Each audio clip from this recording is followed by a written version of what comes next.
आचार्यों ने हम पर की है कि हम इस सदाचार को कैसे समझ सकते हैं। इसके लिए उन्होंने हम सबको ये संकलन करके दिया है। धन्यवाद देते हैं हम हमारे जगत गुरु श्रील प्रभुपाद का, जो हम सबके जीवन के प्रथम आदर्श और प्रथम गुरु हैं। तो बिना शीला प्रभुपाद के हम कोई कुछ नहीं सीख सकता, बिना गुरु के कोई स्थान ही नहीं है हमारे जीवन में, है ना। तो हम प्रयास करेंगे कि हम सभी ज्यादा से ज्यादा इस पर चर्चा कर सकें। और मैं ये चाहूंगी कि हर सेशन जो चलेगा उसके बीच में हम कुछ इंटरेक्टिव जो स्कीट वगैरह या कुछ चीज चर्चा करें, तो आप सब अपने ओपिनियन उस पर दें, ताकि हमारी क्लासेस आप सबके लिए प्रैक्टिकल हो सके। ठीक है, तो आइए कक्षा में प्रवेश करते हैं, आशीर्वाद लेते हैं, मंगलाचरण करते हैं। हरे कृष्णा माता जी, दंडवत प्रणाम। हरे कृष्णा प्रभु जी, दंडवत प्रणाम दश प्रभु। ओम हरे नमो, कृष्ण माता जी, दंडवत प्रणाम। हरे कृष्ण रासमय मैया, जय जय। ओम हरे नमो कृष्णा माता जी, सादर प्रणाम। वासुदेवाय। ओम नमो भगवते वासुदेवाय। कैसी है? ओम नमो भगवते वासुदेवाय। नारायणं नमस्कृत्यं नरं चैव नरोत्तमं, देवीं सरस्वतीं व्यासं ततो जयामुदीरये। नष्टप्रायेषु अभद्रेषु नित्यं भागवत सेवया भगवती उत्तम श्लोके भक्तिर्भवती नैष्ठिकी। कृष्णाय वासुदेवाय देवकी नंदनाय च नंदगोपकुमाराय गोविन्दाय नमो नमः। ॐ अज्ञानतिमिरन्धस्य ज्ञानाञ्जनशलाकया चक्षुरुन्मिलितं येन तस्मै श्रीगुर्वे नमः। श्रीचैतन्यमनोभीष्टं स्थापितं येन भूतले स्वयं रूपं कदा मह्यं ददाति स्वपदान्तिकं। वन्देऽहं श्रीगुरु श्रीयुतपदकमलं श्रीगुरून् वैष्णवांश्च श्रीरूपं साग्रजातं सहगण रघुनाथान्वितं तं सजीवं सावद्वैतं सावधूतं परिजनसहितं कृष्ण चैतन्य देवम् श्रीराधा कृष्ण पादान् सहगण ललिता श्री विशाखान्वितांश। हे कृष्ण करुणा सिंधु दीनबंधु जगतपते गोपेश गोपिका कांत राधा कांत नमस्तुते। तप्त कांचन गौरांगी राधे वृंदावनेश्वरी वृषभानुसुते देवी प्रणमामि हरिप्रिये। नमो महावदन्याय कृष्ण प्रेम प्रदायते कृष्णाय कृष्ण चैतन्य नामने गौरत्वशे नमः। पंचात्मतं कृष्णं भक्तरूपस्वरूपकं भक्तावतारं भक्ताख्यं नमामि भक्तशाक्तिकम्। नीलाचल निवासाय नित्याय परमात्मने बलभद्र सुभद्राभ्यां जगन्नाथाय ते नमः। नमो विष्णुपादाय कृष्णपृष्ठाय भूतले श्रीमते भक्तिवेदांत स्वामिनिति नामिने। नमस्ते सारस्वती देवी गौरवाणी प्रचारिणे निर्विशेष शून्यवादी पाश्चात्य देश तारिणे। जय श्री कृष्ण चैतन्य प्रभु नित्यानंद श्री अद्वैत गदाधर शिवासादि गौर भक्त वृंद। हरे कृष्णा कृष्णा कृष्णा हरे हरे, हरे राम राम राम हरे हरे।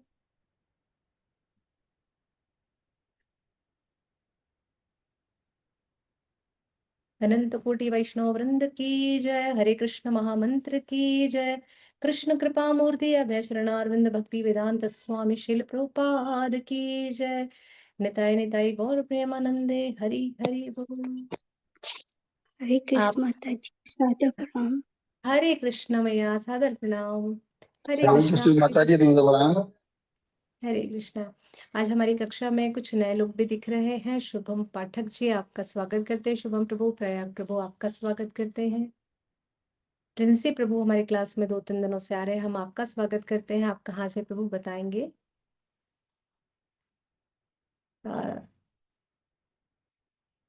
और ना बोल। हरे कृष्णा।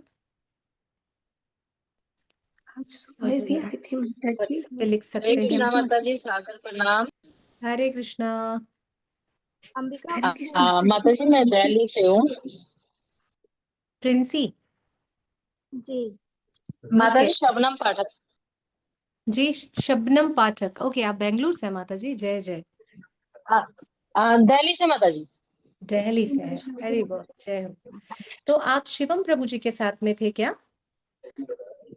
नहीं माता जी। ओके, ठीक है मैया, जय जय।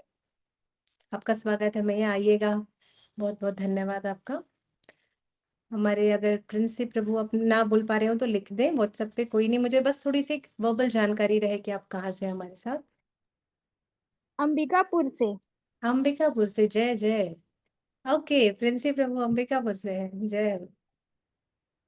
ठीक है, चले और आइए। मैं तो रघुपति प्रभु जी के थ्रू जुड़ी हुई हूँ माता जी। जय हो जय हो। कौन बोल रही है? शबनम माता जी? हाँ जी माता जी शबनम पाठक। जी जी, बढ़िया माता जी, बहुत सुंदर, बहुत बढ़िया, बहुत सुंदर। शिल प्रभुपाद की असीम कृपा, परम पूज्य गुरुदेव महाराज भक्ति सिद्धार्थ स्वामी महाराज की असीम कृपा से हम हमारे जीवन में सद आचरिति का पालन करते हैं, और प्रयास ये रहता है कि हम हमारे आदर्शों को अपने जीवन में अपनाएं। तो किसी भी बालक के लिए ना, यानी हम सभी बालक हैं, तो हमारे लिए ना हमारे आदर्श सबसे पहले कौन होते हैं? हमारे माता पिता। तो हम पहले क्या देखते हैं कि हमारे माता पिता कैसे हैं, और हम हमारे माता पिता से सीखना शुरू करते हैं। और हम कैसे सीखना शुरू करते हैं कि भैया मम्मी कैसे रहती है, मम्मी कैसे बोलती है। आप सभी ने देखा होगा कि जब बच्चे या बिटिया छोटी होती है तो सबसे पहले वो मम्मी के जैसे साड़ी ड्रेपिंग करना सीखती हैं। छोटी रहेंगी तो छोटे से दुपट्टे को सर पर डाल लेंगी, साड़ी पहन के घूमेंगी, मम्मी ऐसे चलती है। अगर लड़के लोग होंगे तो बिल्कुल वो बेल्ट वेल्ट लगा करके पापा के जैसे चश्मा वश्मा लगा कर बताएंगे कि भैया लाइक मैं पापा के जैसा हूँ, ऐसा व्यवहार करते हैं। फिर या कभी ऐसा होता है कि बच्चे जैसे मम्मी पापा बात करते हैं, बहुत सरल शब्दों में धीमे बात करते हैं, विनम्रता से बात करते हैं। कभी कभी किसी घर में तेज आवाज में, तो बच्चे भी वैसे ही बोलना सीखते हैं, बच्चे भी वैसे ही व्यवहार करते हैं। हरे कृष्णा कानंद मैया। तो ये क्यों होता है? क्योंकि हमारे जीवन में हमारे बड़ों का, हमारे बुजुर्गों का, हमारे अपनों का सबसे अधिक प्रभाव पड़ता है, और यहीं से हमारे व्यक्तित्व का निर्माण होता है। अब जैसे किसी के परिवार में कोई धीमा बोलता है, बहुत से परिवारों में ना बात बहुत धीमे लहजे में होती है, तो लेकिन क्रोधी स्वभाव के होते हैं। तो लेकिन इसका मतलब ये नहीं है कि वे लोग बहुत विनम्रता से बात कर रहे हैं तो वे लोग बहुत नम्र होंगे, क्रोधी नहीं होंगे, गुस्सा नहीं करते होंगे, ईर्ष्या द्वेष नहीं, ऐसा नहीं है। ये आदत है। आदत और व्यवहार में बहुत अंतर है। व्यवहार वो होता है जिसे अपनाया जाता है, जो हमारे व्यक्तित्व का विकास करता है। तो जब हम व्यक्तित्व विकास की बात करते हैं तो हम क्या देखते हैं हमारे जीवन में कि हमने जिन अच्छी बातों को सीखा है, जैसे हमारी टीचर्स जब हमको पढ़ाती हैं तो जो चीजें वो हमको सिखाती है हम उसको साधारणता मान लेते हैं कि स्कूल जाना है, असेंबली करना है, प्रेयर्स करनी है, सरस्वती माता की पूजा करनी है, फिर लंच के समय से पहले फिर अन्नपूर्णा माता की प्रार्थना करनी है, भोजन को प्रणाम करके खाना है, शेयरिंग केयरिंग सिखाती हैं। तो ये क्या करता है, एक बालक अपनाता है अपने जीवन में, फिर ये उसका व्यक्तित्व बनता है। यहां से होते व्यक्तित्व निर्माण की शुरुआत। तो व्यक्ति का व्यक्तित्व निर्माण की शुरुआत होती है समाज और समुदाय से, शुरुआत होती है परिवार से, फिर उस समाज के बीच में, और फिर एक समुदाय कम्युनिटी के बीच में व्यक्ति सीखता है। तो अब से जो हमारी कक्षाएं चलेंगी, ये कक्षाएं हैं हमारी वैष्णव सदाचार की क्लासेस। अब इस वैष्णव सदाचार अर्थात दो शब्द यहाँ पर आज के ही विषय का महत्व है, वैष्णव और सदाचार। अब पहले ये समझे कि वैष्णव कौन है, फिर हम ये समझे कि यहाँ पर सदाचार क्या है। ये शबनम मैया।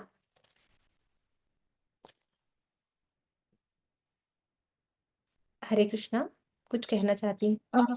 हाँ जी माता जी, जैसे ही मेरा वैष्णव सदाचार का कोर्स हो रखा है, और क्या कहते हैं भक्ति शास्त्री का भी कोर्स हो रखा है मेरा। बट ये था कि मुझे फिर से कहते हैं ना, जितना करो उतना ही कम है। तो इसीलिए मैं फिर से कर रही हूँ, ताकि कोई अगर अपराध हो गई हो या तो फिर से मतलब मैं अपने आप को रिवाइज कर पाऊँ कि हाँ कोई अपराध तो नहीं हो गया मेरे से। हरी बोल, बहुत अच्छे विचार। माता जी आपने ये बात कही है, ये मेरा तीसरी बार वैष्णव सदाचार का कोर्स है, जिसे मैं स्वयं यहाँ आप सबके लिए कम, मैं अपने लिए 200% ज्यादा करने के लिए आई हूँ। शिल प्रभुपाद कहते हैं, और हमारे परम पूज्य जयपताका स्वामी महाराज ने एक लेटर पे स्टेटमेंट दिया है। उन्होंने कहा है कि हर वैष्णव भक्त को प्रति वर्ष के अंतिम में वैष्णव सदाचार की क्लासेस करनी चाहिए। संभव हो तो कम से कम 2 साल में एक बार जरूर करना चाहिए, क्योंकि हम वो लोग हैं जो कहीं ना कहीं इस चीजों को भूल जाते हैं, वैष्णवता को, और हम मैनेजमेंट या सीनियरिटी के रूप में आने लगते हैं, प्रस्तुत होने लगते हैं। तो हमें क्या करना चाहिए, या तो वर्ष के अंतिम में या 2 वर्ष में एक बार जरूर करना चाहिए। तो thank you so much Shubham मैया, शबनम मैया, कि आपने ये विचार रखा। मैं इस बात को सबसे इस क्लास के अंतिम में बताती, लेकिन आपने अंतिम लाइन ही पहले कह दी। जय जय। तो हम सभी को हमारे जीवन में वैष्णवता का पालन करना चाहिए। कैसे हरे आएगा? कृष्ण जी। हरे हरे कृष्ण देव। कृष्ण। हरे कृष्णा। जय जय। तो शिल प्रभुपाद यहाँ पर हमें समझा रहे हैं, चैतन्य महाप्रभु ने जो उपदेश वाणी दी है, भक्ति विनोद ठाकुर ने, रूप सनातन गोस्वामी पाद ने, हरिदास ठाकुर पाद ने, उन सबके माध्यम को संकलन किया है हमारे लिए यहाँ पर, और उसे प्रस्तुत किया है।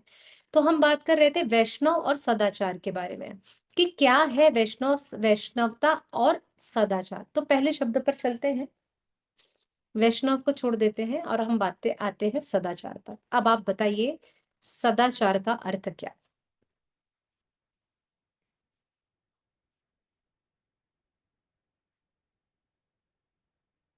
बताइए, सभी बताइए। अगर इसको हम तोड़ दे तो सद धन आचार, अब इसे कैसे हम समझेंगे? अच्छा आचरण, हरि जो बोल। जी माता जी, जो मतलब आज मतलब हम लोगों को वही सीखना चाहिए कि जो अच्छा है वो सीखे, और जो बुरा है उसको छोड़ दे, उसी को सदाचार कहते जय जय, बहुत अच्छा, सही उत्तर। जी जी शबनम माता जी। हैं। माता जी, सदाचार का नहीं मतलब कर ये है कि हम सकती कोशिश करें कि किसी से कोई अपराध ना हो। अगर कोई अपराध हो गई हो, उससे हम कैसे अपराध से क्षमा मांग सके। जितना सिंपल साधारण रहेंगे, वैष्णव का मतलब यही होता है कि हम सिंपल साधारण रहे, उसको बोलते सदाचार। आई थिंक मेरे अकॉर्डिंग ये है, बट आप लोग ज्यादा बेटर तरीके से जानते हो। नहीं मैया, आपने भी सही उत्तर दिया है, बिल्कुल बिल्कुल सही कहा। और उत्तर की आकांक्षा करती हूँ आप सभी से। माता जी, always to be in discipline, मतलब हमेशा डिसिप्लिन में रहना, अनुशासन में रहना, ये भी हो जय सकता जय, है सदाचार बहुत का सुंदर, मतलब। बहुत सुंदर। जी नूतन माता जी। हरे कृष्ण माता जी। सदाचार का मतलब जैसे हम लोग के लिए कि हमारा आचरण सबके प्रति माने अच्छा हो, व्यवहार हो। सबसे पहले तो आचार्य माने हमारा व्यवहार सबके प्रति अच्छा हो, हमारे में नम्रता हो। हम यदि कोई हमसे अपराध होता है तो हम आगे होके उससे क्षमा मांग ले, किसी को कटु वचन नहीं बोले, जय जय, बहुत सुंदर, बहुत जिससे सुंदर, किसी को दुख नहीं हो। एकदम सही कहा, बहुत सही, बहुत अच्छा उत्तर दिया। अच्छा आचरण सुधीर प्रभु ने बताया। माता जी ने कहा कटु वचन ना बोले। माता जी ने हमें, शबनम माता जी ने बताया कि हमें किसी प्रकार का अपराध ना हो या अपराध ना करें, इसके लिए मॉरलिटी, अच्छी संगत को स्वीकार करना। यस, बहुत सुंदर, ये भी बहुत अच्छा है। और रीना मैया ने हमें बताया कि कैसे सद आचरण को, जो अच्छा है उसे स्वीकार करें। सारे उत्तर सही है अपनी जगह, सारे उत्तर। सद मतलब अच्छा, सद मतलब सत्य। हमने भगवान के डिवाइन क्वालिटीज में क्या पढ़ा?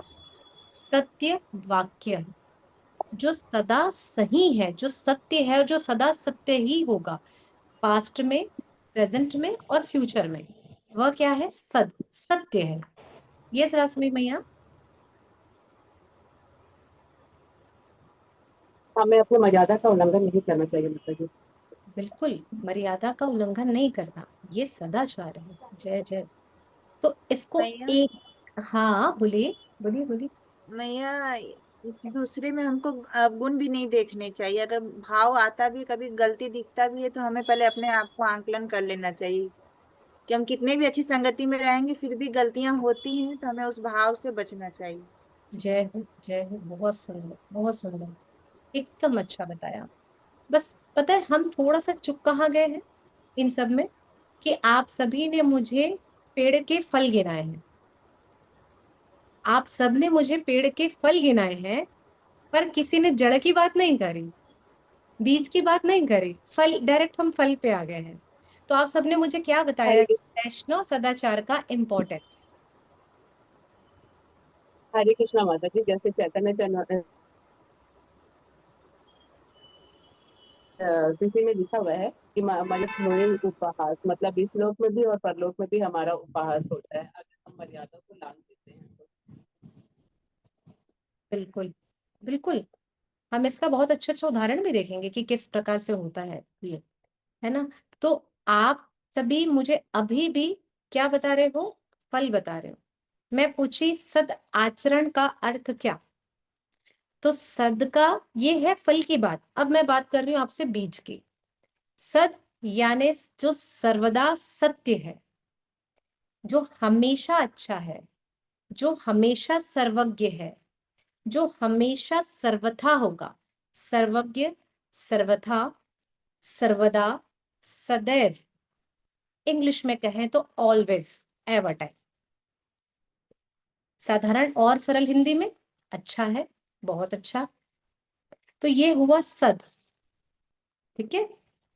अब इसके साथ है आचार। दो समय डलता है, गर्मी में और ठंडी में, नींबू और आम का। तो दोनों से खटाई को अलग कर देना है।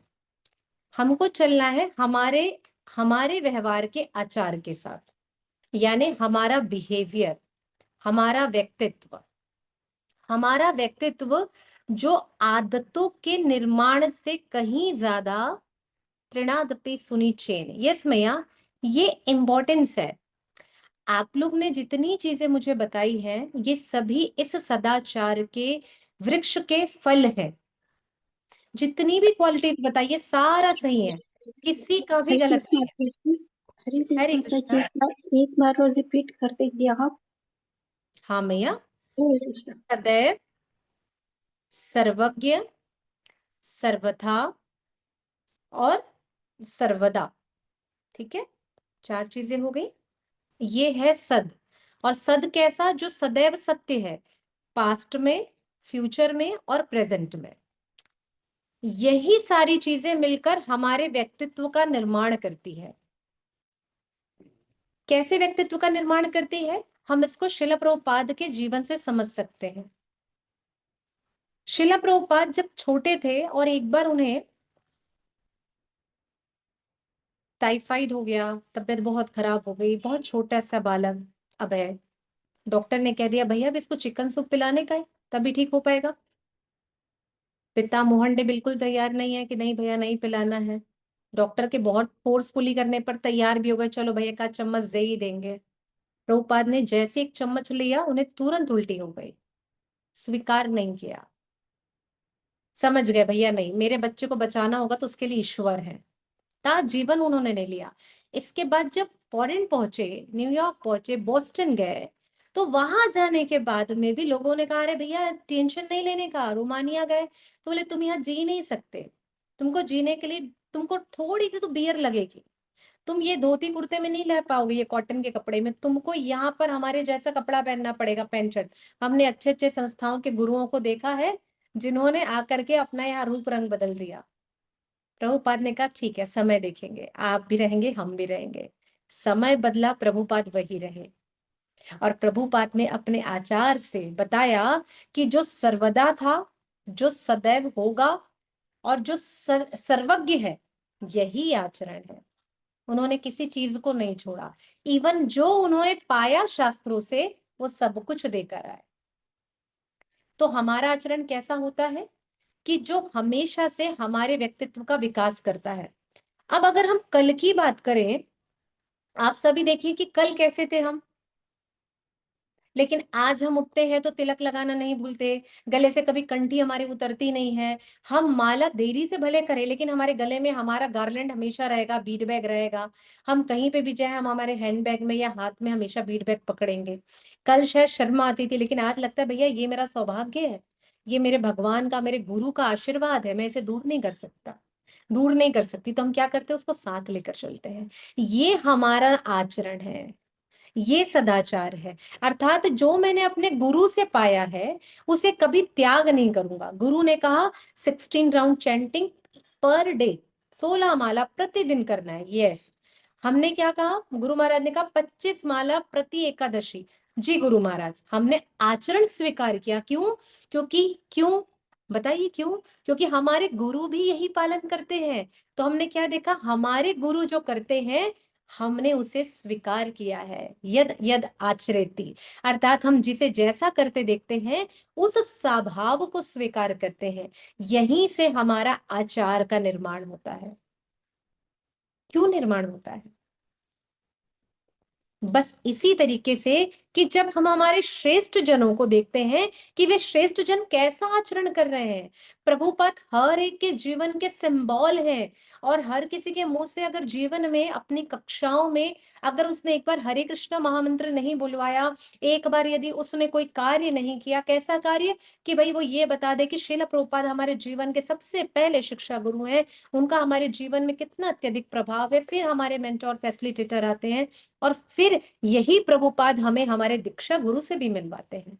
वे हमें ज्ञान का प्रकाश देते हैं। कौन सा? ओम अज्ञान तिमिरत से हमारे अज्ञान के तिमिर को नष्ट करते हैं, और फिर हमारे आचरण में इसका समावेश कराते हैं। हमारे गुरु से हमारी उंगली पकड़ाते हैं, और ये यहीं से हमारे व्यक्तित्व का विकास होता है। तो ये है सदाचार। अब बारी आती है वैष्णव। तो वैष्णव कौन?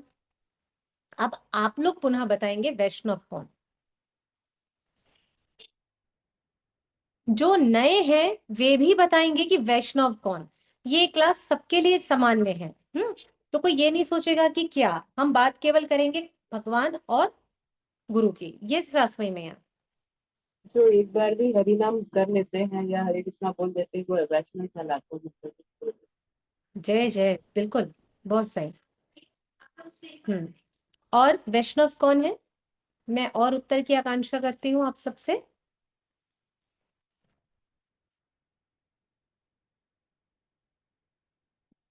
बताइए बताइए। अरे हरे ये कृष्ण भी- माता जी, दंडवत प्रणाम।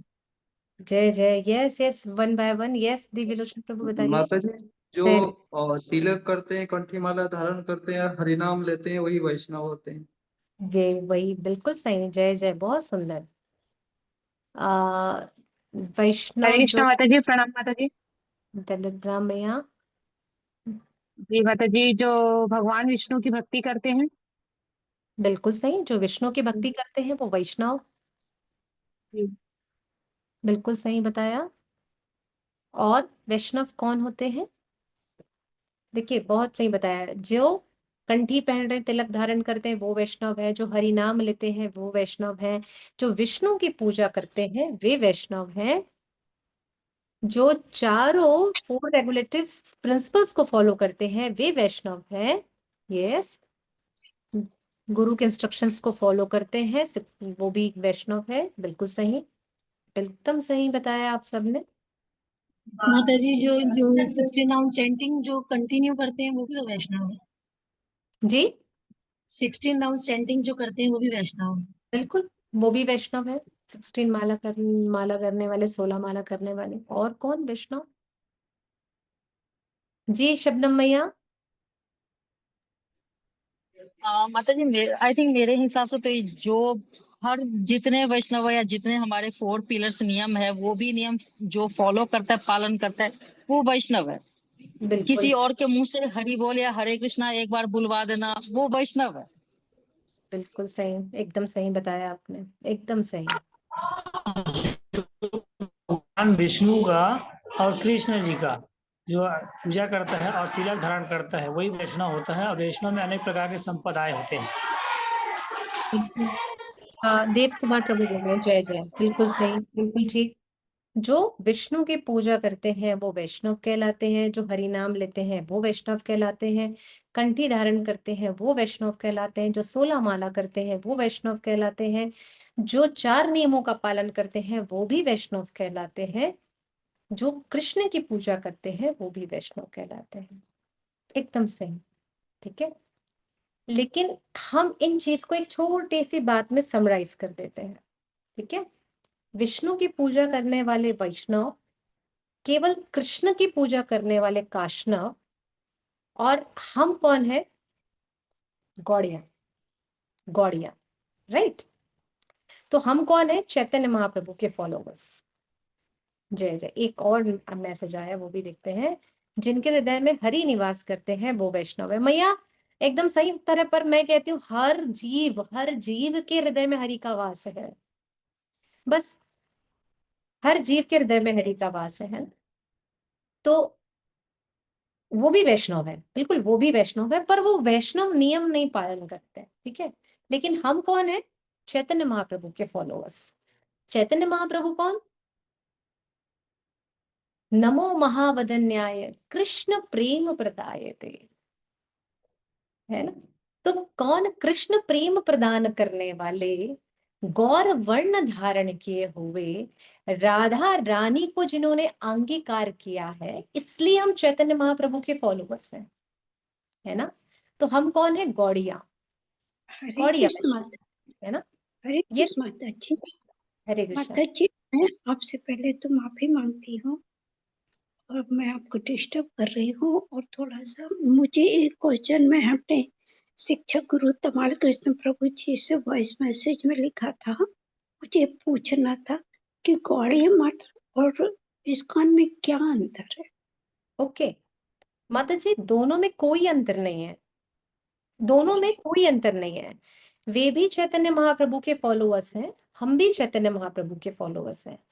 हमारी गुरु परंपरा में जितने भी गुरु श्रेष्ठ आते हैं, जितने भी आचार्य पाद आते हैं, उनको हम भी मानते हैं, उनको ये भी मानते हैं। हमारे श्रीला प्रभुपाद इसी गौड़िया मठ से ही आए हुए हैं। लेकिन चैतन्य हमारे प्रभुपाद जब अभयचरणारविंद यहाँ पर आए, तो यहाँ आने के बाद जब उन्होंने देखा कि उन्हें गौड़िया संप्रदाय जो है बहुत अधिक सहयोग नहीं प्रदान कर रहा है बहुत सारी चीजों में, जिससे वो थोड़े व्यथित हुए, जिससे बार बार प्रचार प्रसार रुक रहा था। क्योंकि परम पूज्य भक्ति सिद्धांत स्वामी महाराज वो भी गौड़िया परंपरा में आते हैं, है ना। तो ये परंपरा रुकने लगी, तब प्रभुपाद ने नई संस्था की स्थापना करी। इसलिए हम भी गौड़िया हैं, हम इस्कॉन वाले भी गौड़िया ही हैं।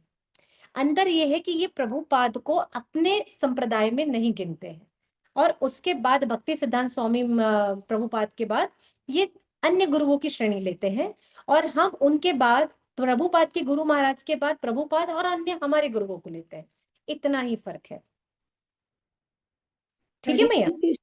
माता जी, एक चीज आपने जो बताया मैं समझिए, क्योंकि मेरे मायके में जो मंदिर है राधा रमण मंदिर, उसमें मैं जाती थी कि मैं कम जाती थी, पर इस बार मैंने क्या चैंटिंग करने में गई, एक हफ्ता रही, तो कि मैं उधर चैंटिंग आराम से करूंगी। उधर भी चैंटिंग होती है 16 राउंड। तो उसमें देखा कि नित्यानंद भगवान की फोटो नहीं है, चैतन्य महाप्रभु की तो है, नित्यानंद भगवान की नहीं है। अब मैं तो इस काम से खास उतना जुड़ी नहीं थी, तो मैं जो 7 बजे शाम को क्लास होती है, मैंने अपने उन गुरुदेव से पूछा कि गुरुदेव नित्यानंद प्रभु जी की फोटो क्यों नहीं है? प्रभुपाद जी की तो मान लिए कि लोग प्रभुपाद जी को ना मान के प्रभुपाद जी के गुरु भर तक को मान देते, तो इसमें नित्यानंद भगवान की फोटो क्यों नहीं रखी थी? जैसे राधा कृष्ण अपने राधा रास बिहारी, जो राधा गोविंद राधा रमन, उनके बाजू में चैतन्य महाप्रभु की फोटो थी, लेकिन नित्यानंद प्रभु की फोटो नहीं थी। ऐसा क्यों माता जी? मैया अभी तक तो जितने भी गौड़िया संप्रदाय के टेम्पल्स हैं हमारे, हमने सभी जगह गौर निताय को एक साथ देखा है, ठीक है। लेकिन इसमें कोई परेशानी वाली बात नहीं है, राइट। मेरे पास में ना विष्णु प्रिया जो हमारे चैतन्य महाप्रभु की पत्नी है, विष्णु प्रिया माता जी शिव विग्रह को संभालती थी, वही शिव विग्रह मेरे पास भी है अब। लेकिन वो तो अकेले हैं महाप्रभु, ठीक है, उनके साथ तो नित्यानंद नहीं है। और कई जगहों पर चैतन्य महाप्रभु के फॉलोअर्स जो है ना, वो सिर्फ चैतन्य महाप्रभु की सेवा करते हैं। कुछ कुछ टेम्पल्स हैं ऐसे गौड़िया परंपरा में जहाँ पे लोग रख करके सेवा करते हैं। ये कोई विषय, ये कोई चिंता का विषय नहीं है मैया, ये सिर्फ श्रद्धा का विषय है, बस इतना ही है, और कोई बात नहीं है ना। क्योंकि सब सारी चीजें मानते हैं, हमारे चैतन्य महाप्रभु भी इसी परंपरा से है मैया, इसलिए हमें ना मैं आप सभी से निवेदन भी यही करूंगी हमारी कमललता माता जी के माध्यम से, कि हमें ना कभी भगवान और भगवान के विविध अवतारों के विषय में संशय नहीं आना चाहिए, सेवाओं में संशय नहीं आना चाहिए। यहाँ है, यहाँ क्यों नहीं है? अनेक कारण हो सकते हैं, लोक भ्रांतियां हो सकती हैं, किसी गुरु के द्वारा स्थापित किए हुए विग्रह हो सकते हैं, कोई उनके शिष्यों के द्वारा लाए गए हो सकते हैं, अनेक अनेक कारण हो सकते हैं। तो ये रीजन हो सकता है बस। ठीक है मैं माता जी। जी माता जी, ऐसा मैं उस समय ना इस्कॉन से नहीं जुड़ी थी, सिर्फ नहीं, मैं कोई बात क्लासेस अटेंड कर रही हाँ, थी। नहीं फिर कोई तो बात जब मैंने दीक्षा ले ली तब तो फिर मेरे को सब समझ में आने लगा। नहीं, कोई नहीं मैया, कोई नहीं, परेशान हो मत होइए। बस इसको यहीं छोड़ते हैं, अपन आगे बढ़ते हैं कि गौड़िया संप्रदाय और हमारा सब एक ही है, कोई अलग नहीं है। बस वो प्रभुपाद को फॉलो नहीं करते हैं, और हमारी संस्था प्रभुपाद के फॉलोअर्स हैं हम लोग सब। लेकिन मानते किसको है? गौड़िया परंपरा को मानते हैं, यानी हम राधा रानी के फॉलोअर्स हैं। अब बारी आई है वैष्णव कौन। तो वैष्णव कौन? जो केवल और केवल कृष्ण चिंतन करे। वैष्णव मीन्स जो केवल कृष्ण चिंतन करे, जिसको हर जगह कृष्ण दिखाई दे। सुबह उठे तो भगवान धरती मैया को प्रणाम किए, भगवान हे वरादेव आपको बारंबार कोटि कोटि प्रणाम करते हैं जब हम सुबह धरती पे प्रणाम करते हैं। कर हस्त को ध्यान दिए तो हमने ध्यान दिया कि भगवान इस कर हस्त में भी मूले तो गोविंद है। अरे भैया करा, तो हमने सुबेरे के समय भी कृष्ण के दर्शन किए। हम सुबह उसके बाद प्रसाद बनाने का स्नान ध्यान किए तो भी हमने सप्त तीर्थ को बुला लिया, तीर्थ जल को बुला लिया तो भी कृष्ण का चिंतन किया। भगवान की सेवा करने आए, भगवान के चिंतन में डूबे। प्रसाद बनाने आए तो भी भगवान के चिंतन में डूबे। भोग बनाया, भगवान के लिए तैयार किया, प्रसाद खिला दिया भगवान को, हमने भगवान का महाप्रसाद पा लिया भोग बनाने के बाद में। केवल कृष्ण का चिंतन, वैष्णव अर्थात केवल कृष्ण का चिंतन, और जो कृष्ण के चिंतन में डूबा हो वो वैष्णव। ना तो वो विष्णु की पूजा करने वाला, ना तो वो केवल कृष्ण का विचार करने वाला, ना तो किसी संप्रदाय के पीछे जाने वाला। कौन? श्रीमती राधा रानी के जिस भाव को चैतन्य महाप्रभु ने अंगीकार किया और बताया कि उनके भाव विरा भाव के बिना हमारा संप्रदाय अधूरा है। राधा रानी जैसी आज तक कोई भी ना भक्त हुई है ना कोई होगी जो सदैव कृष्ण के लिए सोचती थी और कृष्ण का ही चिंतन करती थी। तो हमारा चिंतन तो ठीक है, वैसा नहीं हो सकता, वो तो स्वयं भगवान की आह्लादनी शक्ति है। लेकिन हम कौन है? जो हम प्रयास कर सकते हैं। हम वे हैं जो भगवान के दास हैं। गोपिर भरतु पद कमलयो दास दासानुदासा। और प्रतिदिन हम शिक्षाष्टकम में क्या बोलते हैं? आई नंद तनुज किंकरम। ए नंद तनुज, हम आपके किंकर हैं, नंद बाबा के तनुज छोटे बेटे भगवान श्री कृष्ण, हम उनके दास है, किंकर है। तो भगवान हमारा भाव कैसा होना चाहिए? दास दासानुदासा। इसलिए आप और हम कौन है? जब हमारे इस संप्रदाय में दीक्षा होती है तो हम क्या बोलते हैं? जब हमको गुरु स्वीकार करते हैं, पादाश्रय होता है, पादाश्रय के बाद में हमें गुरु की शरणागत कृपा मिलती है, वे हमें स्वीकार करते हैं तो क्या कहते हैं जब हरिनाम मिलता है हमें? कि इस भौतिक जगत से कष्ट कलेश सब कुछ हमारे गुरु हमारा अपना लेते हैं। और क्या कहते हैं? आज से तुम्हारा नाम हुआ कृष्ण राधिका सखी देवी। लेकिन तुम कौन हो? तो मैंने कहा क्या कहा? कृष्ण राधिका सखी देवी दासी। मैं इस नंद तनुज की दासी हूँ जिसको मैं अपना सर्वस्व दान कर रही हूँ, अपने आप को दान कर रही हूँ। देने वाली कुछ नहीं हूँ, पर मैं सब कुछ दे रही हूँ। तब गुरु महाराज ने क्या कहा? हमें क्या नाम दिया हम सबको? कि ठीक है, आज से छोटे से छोटा बालक भी आपको माता जी कहेगा, लेकिन हम भगवान के दास हैं। ये हमने दास्यता स्वीकार करी है। कौन है हम? भगवान के दास्य हैं, भगवान के सेवक हैं। अब तक क्या मानते थे भगवान श्री कृष्ण को? नहीं पता भाई, लेकिन आज क्या मानते हैं? जब संबंध स्थापित हुआ तो गोप सखियां नहीं है, ग्वाल बाल नहीं है, हम कौन? हम है भगवान के दास। ठीक है? तो वैष्णव कौन? जो कृष्ण का चिंतन करे, कृष्ण का वंदन करे, कृष्ण ही उसके लिए सर्वदा सर्व जगह पर हो, सर्वज्ञ हो, सर्वदा हो, उसके लिए हमेशा हमेशा हो, सर्वथा हो, सदैव हो, ऑलवेज हो, हमेशा हो, वो वैष्णव जो राधा रानी के भाव को समझ करके सेवा करे। वो तो हम नहीं हो सकते, पर प्रयास कर सकते हैं। और कैसा? जब इन चीजों को अपने जीवन में आचरण में अपना ले। ये है वैष्णव सदाचार। और इस शिल प्रभुपाद के इस आंदोलन में हर भक्त को, हर अभक्त को इस वैष्णव सदाचार का कोर्स करना ही चाहिए। जब वो इस्कॉन में बेस में एंट्री ले तो उसे पता होना चाहिए कि अब उसे करना क्या है, उसे समझना क्या है। तो इसी में हमारे इस कहते हैं ना कि पूरी पुस्तक का सार 2 जगह होता है, केवल 2 जगह। कहाँ कहाँ होता है? किसी भी किताब का सार कहाँ कहाँ होता है?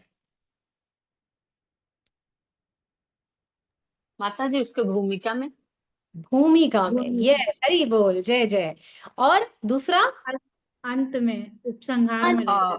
संहार में। हरि बोल, जय जय, नूतन मैया की जय। तो किसी भी पुस्तक को हमें समझना है, किसी ग्रंथ को समझना है, तो भूमिका पढ़िए, उसकी प्रस्तावना पढ़िए, और अंतिम में लिखा हुआ उसका उपसंहार पढ़िए। तो इस पूरी वैष्णव सदाचार की पुस्तक का जो अंत है ना, यहाँ पर इसमें लिखा हुआ है, शिला प्रभुपाद कहते हैं कि वैष्णव को कैसे पहचाने। तो कहते हैं वैष्णव कौन होगा हमारे इस संप्रदाय में, हमारे इस प्रभुपाद के मिशन में। वैष्णव कौन होगा? तो कहते हैं लाइक अ जेंटलमैन। जेंटलमैन होगा वो एक। कैसे? तो यहां पर कहते हैं, इसी बात को बताते हुए श्री सनातन गोस्वामी श्री हरिदास ठाकुर पास से कहते हैं, जिसका वर्णन है चैतन्य चरितामृत के अनंत लीला के 102.3 में। ठीक है। आपन आचार्य कहे ना करे प्रचार, प्रचार करे ना केहे ना करे आचार, आचार प्रचार नामेर कह दुई कार, तुम्ही सर्व गुरु तुम्ही जगे तार। तो यहाँ कह रहे हैं सनातन गोस्वामी पाद किससे? हरिदास ठाकुर पाद से। याद करिए, जगन्नाथपुरी धाम चलिए, अब याद करिए गंभीरा, अब याद करिए वो वही दृश्य जहां पर ये चर्चा हो रही सनातन गोस्वामी और हरिदास गोस्वामी पाद की।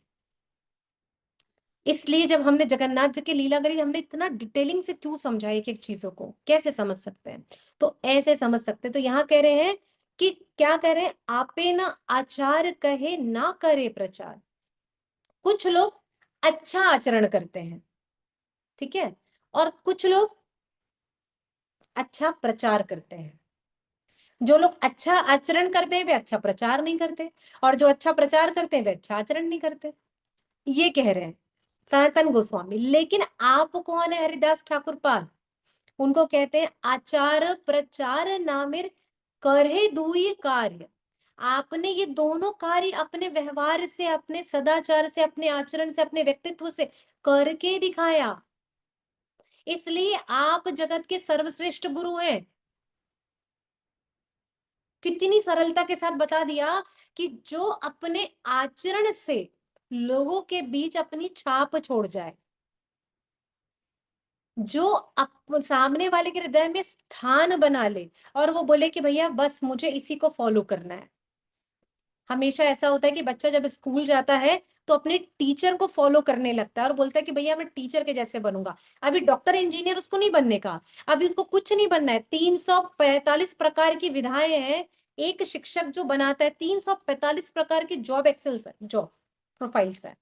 एक शिक्षक, इतना सारा प्लेटफॉर्म, लेकिन ठीक है, एक टीचर और 345 प्लेटफॉर्म तैयार किए हैं, लेकिन बच्चा सिर्फ टीचर को फॉलो करता है। नो डॉक्टर इंजीनियर नहीं था, स्पिरिचुअल मास्टर है, कुछ नहीं, टीचर। क्यों? क्योंकि उसने जैसे शिक्षक को देखा उसे लगा इससे अच्छा कोई नहीं हो सकता, क्योंकि ये मुझे माँ के जैसे प्यार करती है, माँ के जैसे डांटती है, मुझे समय पर लंच खिलाती है, मुझे अगर सुसु पोटी हो जाए तो मेरा ध्यान भी रखती है। ये है व्यवहार, तो उसको फॉलो करने लगता है। इसी प्रकार सनातन गोस्वामी पाद हरिदास ठाकुर पाद से कहते हैं कि हरि नाम के प्रति आपकी दोनों बातें ही सत्य हैं। हरि नाम के प्रति इसलिए आचरण और व्यवहार दोनों समान होने के कारण अब जगत के सर्वश्रेष्ठ गुरु हैं। अब अगर उन्होंने यहाँ पर ऐसा कहा है तो क्यों ऐसा कहा है, तो इसको जब अगर हम समझने का प्रयास करेंगे तो हम कैसे इसको देख सकते हैं। तो यहाँ पर एक अच्छा वैष्णव भक्त को पहचानने के लिए, ये तो सनातन गोस्वामी पाद ने हरिदास ठाकुर पाद से कह दिया कि भैया अब आचार्य पाद तो आचार्य पाद है, हम तो केवल उनके पद चिन्हों पर चल सकते हैं। लेकिन हम कैसे समझ सकते हैं,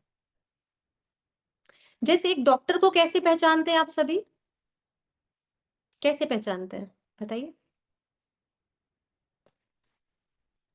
एमडी है कि नहीं माता जी? हाँ एमडी से पहचानते हैं, एप्रेन से पहचान लेते हैं। यस, जैसे हमने देखा एप्रेन है, एक स्टेथोस्कोप गले पर लटका हुआ है, बोले वो टुन टुन टुन टुन करेगा भाई, तो बोले ये डॉक्टर है। इंजीनियर के पास में गए तो बोले ब्लैक पेंट है, व्हाइट शर्ट है, बहुत जेंटलमैन दिख रहा है, बोले यस ये इंजीनियर बंदा है। आर्किटेक्चर के पास गए तो बहुत सारा थोड़ा सा ऐसे वेरिएशन में बड़े ऐसे फूडी टाइप के ऐसे कपड़े पहन लेगा, तो बोले हाँ भैया ये वो डिजाइनर है, बोले ये अलग अलग तरीके का। और जो फैशन डिजाइनर होगा तो कैसे पहचान लेते हैं अपन उसको, बड़े उटपटांग से उसने डिजाइन किए हुए कपड़े वपड़े पहने हुए होंगे, तो बोले हाँ भैया ये लगता है इसी फार्म में है। या कोई टेलर फैशन डिजाइनर, मतलब उसके शरीर में धागे वागे कहीं पर लटके होंगे, कुछ कहीं होगा, नहीं तो गले में टेप लटकी होगी, चौक लटकी होगी, तो बोले हाँ भैया ये टेलर मास्टर है। लेकिन हमने क्यों पहचाना, उनके व्यवहार से, व्यवहार से। तो यहाँ पर हमारे आचार्यगण हमें उदाहरण देकर समझाते हैं कि जिस प्रकार से किसी डॉक्टर, इंजीनियर, किसी बिजनेसमैन को, किसी टेलर को या किसी अन्य प्रोफेशन वाले व्यक्ति को पहचानने के लिए हम उसके कपड़ों से पहचान जाते हैं, उसके आचरण से जान जाते हैं, तो हम कैसे जानेंगे कि वैष्णव को हम कैसे समझ सकते हैं, वो कैसे दिखता होगा। तो बोले जिसने सेफ्रॉन कपड़े पहने या सफेद धोती पहनी है, बोले वो वैष्णव है। अरे नहीं भैया, जिसने गले में बीड बैग डाल लिया वो वैष्णव है। अच्छा, जिसने तिलक कंठी भी धारण कर लिया, आजकल का तो ट्रेंड है, कुछ भी करो फेसबुक में डाल, कुछ भी कर स्टेटस में डाल, तो बोले आज पहली बार मैंने धोती पहनी, कैसा दिख रहा हूँ, तो मैंने 2-4 फोटो शूट करा लिया ऐसे घूम घूम करके। आजकल तो ट्रेंड है, थोड़े बाल वाल भी मुंडा लो भैया, ब्राह्मण दिखाई देंगे, तो शिखा रख ली, बोले चले गए। अब तो चोटियों में भी वो क्या लगता हैं, वो क्या तो जो भी बनाते हैं अलग से, तो वो चोटियां भी लटका करके शिखाएं बड़ी बड़ी बना लेते हैं। अभी एक बहुत बड़ा केस हुआ इसी हमारे प्रयागराज में। एक कोई साध्वी माता जी आई हुई थी, जटाएं जटाएं लगाते हैं, उसे क्या बोलते हैं मुझे नहीं पता। तो वो माता जी ने खूब सारी जटाएं पार्लर में जा करके लगा ली, तो सबने सोचा रे कहीं की बड़ी साध्वी, खूब जटाएं बांध कर आई बाल बाल में। तो अचानक से क्या हुआ कि जब ये बात खुली कि अरे भैया ये कुछ ज्यादा ही खूबसूरत है, अब किसी का खूबसूरत होना भी बेचारी की समस्या हो, बोले साध्वी बड़ी सुंदर है, ये इतनी जटाएं भी आ गई, इतनी कम उम्र में भी इतनी जटाएं कैसे आ गई। अब उसके लिए बेचारी के लिए उस शिविर में वो हिडन कैमरा लगा दिया गया। थोड़ी जांच पड़ताल में पता चला भैया ये सब तो पार्लर में लगा करके आई है। तो जो दिख रहा है वो बिक रहा है, लेकिन जो दिख रहा है वो ढोंगी भी हो सकता है। ठीक है, तो प्रभुपाद कहते हैं भैया किसी को कपड़ों से जज नहीं किया जा सकता। आचार्यगण कहते हैं कि किसी को उसके व्यवसाय से नहीं जाना जा सकता। उसी प्रकार वैष्णव को जानने के लिए हमें उसके आचरण को देखना पड़ेगा। वैष्णव को समझने के लिए, वैष्णव भक्त कैसा होगा, तो उसे समझने के लिए हमें क्या देखना होगा, उसके आचरण का आकलन करना होगा। तो प्रभुपद कहते हैं कि मेरे भक्तों को कैसे जाना जा सकता है, तो लाइक परफेक्ट जेंटलमैन। अब भगवान की इस 64 क्वालिटीज में आई है, उन्होंने कहा मेरे भक्त क्षमाशील होंगे, मेरे भक्त विनम्र होंगे, मेरे जो भक्त होंगे वे सत्य वाक्य बोलने वाले होंगे, मेरे जो भक्त होंगे वैष्णवता से ऊपर होंगे, जो मेरे भक्त होंगे वे ईर्ष्या क्रोध नहीं करेंगे, वे लोगों को समदृष्टि, समदर्शिनः, सम हमने देखा ना, समभाव वाले होंगे। तो बोले अरे ये तो जीव तत्वों के गुणों की चर्चा कर दी प्रभुपाद ने। बोले यस, ये होगा तो वैष्णव है। अब वैष्णव ये नहीं कि हमारे इस्कॉन में, ऑल ओवर वर्ल्ड में भी जितने भी साधुगण हैं, जिस भी संप्रदाय से हैं, उन सबके लिए ये बात आती है, क्षमाशील होगा, सरल होगा, मृदुभाषी होगा, हाँ एकदम कम बोलने वाला होगा, तीखे वचन नहीं होंगे, समदर्शी होगा, लोगों को समान भाव से देखता होगा, माता जी प्रभु जी में उसको अंतर पता होगा, सबके साथ एक व्यवहार करता होगा। तब तो बोले भैया वो साधु है, नहीं तो साधु नहीं है। इसका उदाहरण कैसे समझ सकते हैं कि जेंटलमैन कैसे होगा? तो यहाँ पर उदाहरण देते हुए हमारे आचार्य पाद कहते हैं, महाभारत क्या वह समय जब हमारे भीष्म पितामह चीर बाण शैया पर लेटे हुए हैं और उसी समय सभी सप्तऋषि आए हुए हैं, सभी देवता गण आए हुए हैं, पांडव आए हुए हैं, स्वयं भगवान श्री कृष्ण आए हुए हैं, उन्होंने उनकी स्तुति करी आए हुए हैं। असंभव असहनीय पीड़ा में हमारे भीष्म पितामह लेटे हुए हैं, तब भी भीष्म पितामह से आप सभी याद करिए उस सीन को जहां पर उन्होंने दोनों हाथ उठा करके प्रयास किया सबको प्रणाम करने का। सबने कहा, भीष्म स्वयं भगवान श्री कृष्ण ने कहा कि नहीं पितामह आपका प्रणाम स्वीकार, बोले नहीं। उन्होंने यहाँ बताया सदाचार क्या है, श्रेष्ठ जन आए हैं, मैं पड़ा हुआ हूँ, ऐसी स्थिति में हूं कि मेरे भगवान मेरे सामने और मैं उन्हें प्रणाम नहीं कर पा रहा हूँ। तो भीष्म पितामह ने यहाँ सदाचार स्थापित किया कि किसी भी अवस्था में बिस्तर में भी लेटे हो, अगर आपसे बड़ा कोई आ जाए तो जिस भी अवस्था में हो, अगर हाथ भी ना हिला पा रहे हो तो आंख से उन्हें प्रणाम करें। प्रणाम करना हमारा कर्तव्य है, धर्म है, सदाचार है। तो यहाँ भीष्म पितामह ने सिखाया, बताया उन्होंने। आगे कहते हैं यहाँ पर कि इसको हम कैसे समझ सकते हैं। तो यहाँ पर हम हमारे लिए कुछ चीजें बताई कि हम इस बात को, इस वैष्णव सदाचार का महत्व, पहला ही इसका टॉपिक है वैष्णव सदाचार का महत्व। तो आज हम जो कुछ भी चर्चा कर रहे हैं वे है वैष्णव सदाचार का महत्व, यानी वैष्णव इंपॉर्टेंस ऑफ वैष्णव एटिकेट्स के बारे में आज हम पढ़ रहे हैं। तो हमारे आचार्यगण हमें समझाते हुए कहते हैं कि हम इसको कैसे समझ सकते हैं। तो इसे समझने के लिए उन्होंने बताया कि जो कृष्ण की पूरी टीम थी, भगवान श्री कृष्ण थे और उनकी पूरी टीम थी, तो कैसे टीम थी? तो उन्होंने बताया कि कैसे हम उसको समझ सकते हैं। तो बोले बलराम जी जो थे हमारे भगवान श्री कृष्ण के बड़े भाई, बहुत गुस्से वाले, गलत बात बर्दाश्त ही नहीं करते थे, अर्थात गलत कुछ हो रहा है उसे सहन ही नहीं करूंगा। तो पहली टीम का मेंबर बलराम जी, क्रोधी, पर कैसे? असत्य और किसी भी असत्य संग को स्वीकार नहीं किया उन्होंने। दूसरे थे उद्धव जी, स्कॉलर्स, ज्ञान की अद्भुत पराकाष्ठा उद्धव महाराज। स्कॉलर्स, जब भी कोई चिंतन मनन होता था उद्धव जी के साथ जरूर चर्चाएं होती थी। उसके बाद आए उनके तीसरे काका अक्रूर जी, इतने कोऑपरेटिव, इतने सहयोगी, इतने सहनशील और इतने ज्यादा भगवान के प्रति अगाध श्रद्धा रखने वाले कि उन्होंने भगवान के लिए कंस के साथ रहना भी स्वीकार किया। अक्रूर जी, सोचिए कोई ऐसी स्थिति में कोई हमको बोले तो अभी हमारे दुश्मन के घर जाके रह कर क्या है, हम बोलेंगे हमको ना 10 कोस दूर रखना, उस गली से भी हम नहीं गुजरेंगे, हम बोलेंगे। लेकिन वो भगवान के लिए अक्रूर जी कंस के साथ रह कर क्या है। फिर कहते हैं कि कैसे भगवान के अगले टीम मेंबर कैसे थे, तो बोले युधिष्ठिर, धर्मज्ञ और बहुत सहनशील, क्षमाशील, हमेशा धर्म के अनुसार आचरण करने वाला। फिर कौन थे? हमेशा एक्शन ओरिएंटेड। एक्शन कौन? हमारे गदाधर भीम। बस कुछ भी हुआ नहीं कि विचार ही नहीं करने का, तो हमेशा बोलते थे भगवान, अरे गदाधर भीम शांत शांत, गदाधर भीम शांत। लेकिन भीम मतलब बस बताइए, गदा उठा लिए, किसको दबाने का है, किसका सर फोड़ना है, ऐसे थे। लेकिन भगवान की टीम में सब थे। फिर कौन थे? अपने सारे कौशलों से भरे हुए, भगवान के हर आदेश को मानने वाले अर्जुन। और भगवान की सी टीम में बड़े सुंदर हमारे सहदेव, एक बहुत अच्छे घुड़सवार, भाला फेंक। और नकुल कौन? एस्ट्रोलॉजर, जो खड़े खड़े दिन समय की गणना करके बता देते थे उनके लिए क्या समय सही है, कब सही है, कब आना है, कब जाना है, कौन सा मुहूर्त, कौन सी घड़ी, कौन सी दिशा, हर चीज को बता देते थे। तो भगवान की इतनी सुंदर टीम थी जिनके साथ वो कार्य करते थे। यस मैया। हरे कृष्णा माता जी। उद्धव जी का माता जी आपने जो बताया वो रिपीट कर दीजिए। किनका? उद्धव जी का। उद्धव जी का स्कॉलर्स है माता जी, ज्ञानी, अद्भुत ज्ञानी। मैया अक्रूर जी का थैंक यू माता दुश्मन के साथ रहना है। हाँ, सामंजस्य स्थापित करना, और मैं सामंजस्य। उनके बाद आपने क्षमाशील बताया था, उनका क्या नाम बताया था, नाम मिस कर गई। क्षमाशील, क्षमाशील हमारे ये युधिष्ठिर युधिष्ठिर महाराज, युधिष्ठिर माता। युधिष्ठिर महाराज जी। धर्म के अनुसार आचरण करने वाले, क्षमाशील, सहनशील, है ना। और हमारे अक्रूर जी सदैव सहयोग करने वाले, सदैव सहायता करने वाले, सामंजस्य स्थापित करने वाले।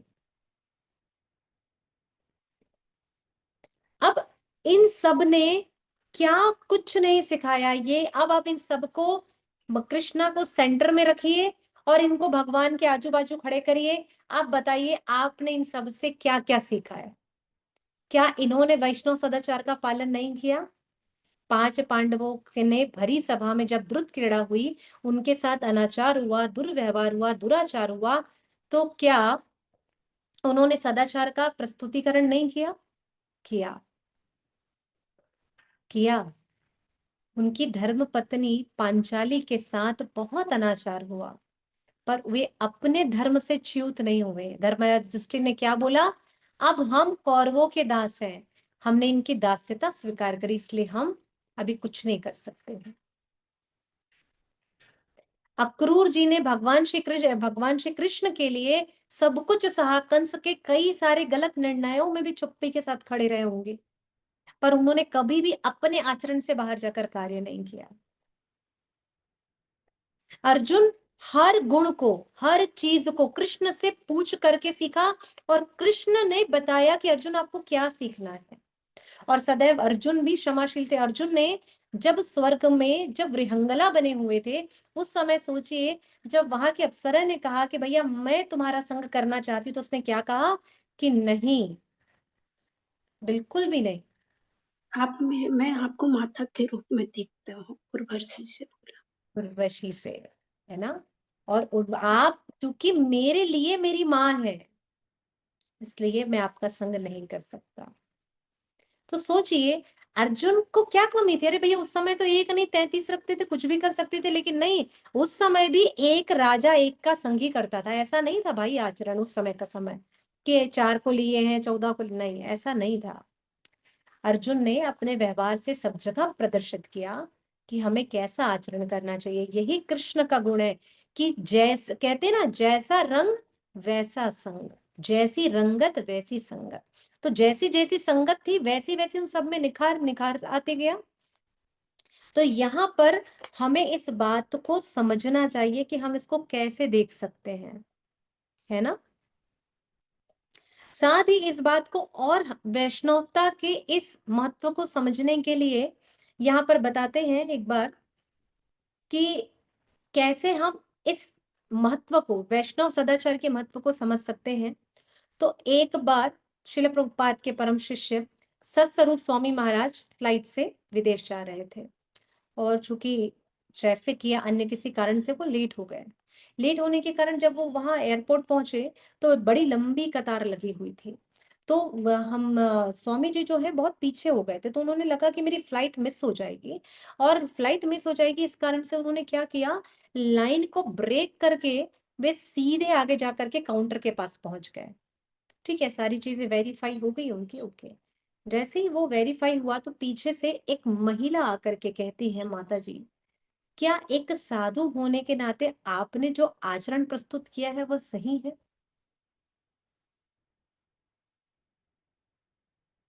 एकदम हमारे परम पूज्य सत्स्वरूप स्वामी महाराज शॉक्ड कि ये मैंने क्या किया। मैंने अपने आचरण का उल्लंघन कैसे कर दिया?